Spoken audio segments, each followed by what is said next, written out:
ایک شخص نے بازار میں دیکھا کہ ایک شخص اپنا غلام بیچ رہا ہے اور یہ آواز بھی لگا رہا ہے کہ یہ بہت اچھا غلام ہے، اس کے اندر اس کے علاوہ کوئی اور عیب نہیں ہے کہ یہ کبھی کبھی چغلی کھاتا ہے۔ کسی شخص نے یہ آواز سنی، اس نے سوچا کہ اس میں تو کوئی عیب نہیں ہے اور چغلی کھانا تو عام سی بات ہے، اس میں کیا خرابی ہے، اس غلام کو خرید لینا چاہیے۔ چنانچہ اس نے سودا کر کے وہ غلام خرید لیا اور اپنے گھر لے آیا۔ کچھ عرصے تک تو وہ غلام ٹھیک ٹھاک کام کرتا رہا۔ اس کے بعد اس نے اپنا رنگ دکھانا شروع کیا۔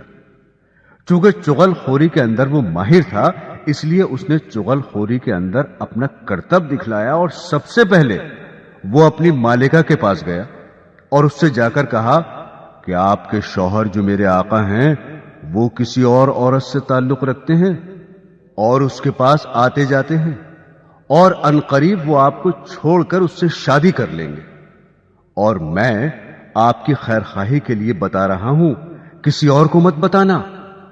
یہ باتیں سن کر وہ بیوی بہت گھبرائی اور پریشان ہوئی۔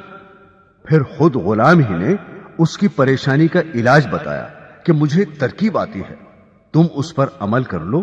وہ یہ کہ جب تمہارے شوہر سو جائے تو تم اس طرح سے ان کی داڑھی کے 1-2 بال کاٹ کر اپنے پاس رکھ لینا، پھر دیکھنا کیا ہوتا ہے، پھر وہ ہمیشہ تمہارے ہو کر رہیں گے، کبھی دوسری عورت کی طرف نظر نہیں اٹھائیں گے۔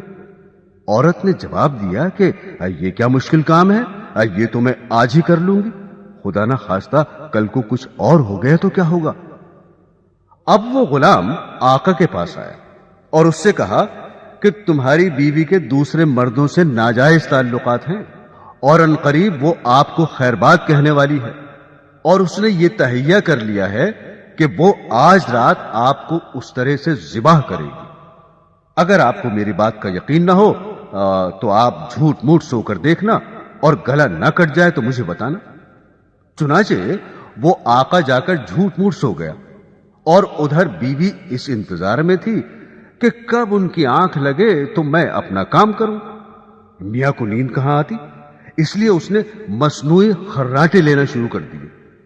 اب تو بیوی کو یقین ہو گیا کہ میاں صاحب کو نیند آ گئی، فوراً اس طرح لے کر پہنچی، اور ابھی ہلکا سا اس طرح گلے پر رکھا ہی تھا کہ آقا نے فوراً آنکھ کھول دی اور بیوی کو پکڑ کر کہا، اچھا تو تم مجھے ذبح کرنا چاہ رہی تھی۔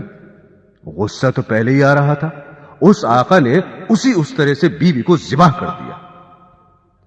جب بیوی کے خاندان والوں کو پتا چلا کہ شوہر نے ہماری بیٹی کو ذبح کر دیا ہے، انہوں نے آ کر اس طرح سے شوہر کو پکڑ کر ذبح کر دیا۔ اب شوہر کے خاندان والے بھی آ گئے اور دونوں خاندانوں میں خوب جھگڑا ہوا اور 20 لاشیں گر گئیں۔ تو محترم سامعین، آپ نے دیکھا کہ اس غلام نے ذرا سی چغلی سے کس طرح سے دونوں خاندانوں کو تباہ کر دیا۔ اسی لیے اس چغلی کو شریعت نے حرام قرار دیا ہے۔